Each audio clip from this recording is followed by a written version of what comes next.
बहुत बड़ा एक नगर सेठ उस जमाने में लाखों की इत्र की सेवा लेकर के बिहारी जी के लिए आया था वृंदावन। कहते हैं कि वो जब अपने घर से निकला बैलगाड़ी में बैठ के जिन जिन नगरों से होते हुए जा रहा था, संभवतः उस समय भारत पाकिस्तान एक थे, कराची से आ रहा था वो वैष्णव, वृंदावन में बिहारी जी प्रकट हुए, ये खबर सुनकर के वृंदावन आ रहा था और सोचा क्या लेके जाऊं, तो अपने जीवन की कमाई से अद्भुत इत्र खरीदा था और उसको भी एक स्वर्ण पात्र में लेकर के जा रहा था। कहते हैं कि वो जिस जिस नगर से निकल रहा था उस नगर के लोगों को सुगंधी का अनुभव हो रहा था। वृंदावन लेकर के आया इत्र, निधिवन में जैसे प्रवेश किया तो श्री बिहारी जी राजभोग अरोग रहे थे, ठाकुर जी के कपाट बंद थे। सेवकों ने कहा, बोले ठाकुर जी तो अभी थोड़ी देर में दर्शन देंगे, तुम तब तक स्वामी जी जमुना तट पर बैठे हैं, स्वामी शेरदास जी के दर्शन करके आओ।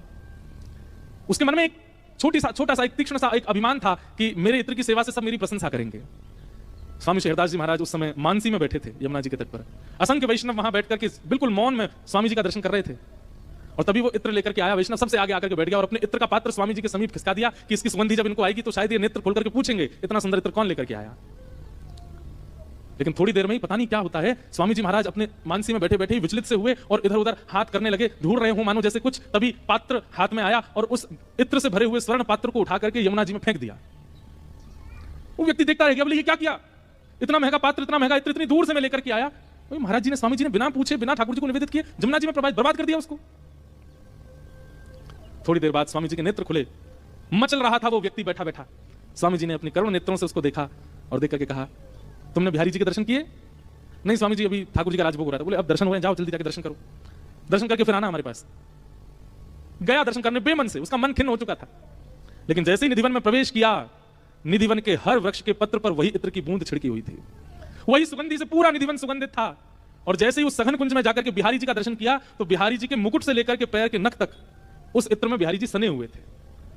मन में विचार करने लगा, ये इत्र तो मैंने स्वामी जी के पास रखा था, उन्होंने जमुना जी में फेंक दिया था, तो पूरी कुंज उस इत्र से सुगंधित कैसे हो गई। दौड़ करके गया, स्वामी जी के चरणों में प्रणाम करके बोला, महाराज जी मुझे ये भेद समझ नहीं आया, आपने इत्र यमुना जी में फेंका था, फिर वो इत्र बिहारी जी तक कैसे पहुंचा? स्वामी जी कहते हैं, आज मानसी में होरी है रही और प्रिया जी अपनी सब सखीन के साथ और वहां से श्याम सुंदर अपने सब सखान के साथ रंग खेल रहे। अब स्वामी जी तो प्रिया जी के पक्ष की सहचरी हैं, ललिता जी हैं, स्वामी जी शेरदास जी ललिता जी के अवतार हैं और ललिता जी तो किशोरी जी के पक्ष में रहती हैं। तो ठाकुर जी ने ऐसी पिचकारी मारी, ऐसा रंग डालो किशोरी जी पे कि किशोरी जी थोड़ी सी रिसिया गई और रिसिया करके बोली, अरे ललिता, बोले हाँ, कछु ऐसा लेके आ कि ये कार्य को और कारो कर दूं मैं, ये दिखे ही नहीं, या को आज मचो चकाऊंगी। अरे अगर यशोदा मैया भी आए पहचान में इनकार कर दे तो मानूंगी कि आज हमने होरी खेली है, ऐसा कुछ लेके आ। तब ललिता जी ढूंढने के लिए निकली, कहां कुछ मिल जाए, और यहाँ मानसी रूप में ललिता है और भाई रूप में स्वामी शेरदास जी हैं।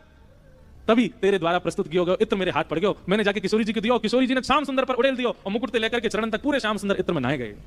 और वही दर्शन श्री बिहारी जी में तू करके आए हो। मानसी का ऐसा भाव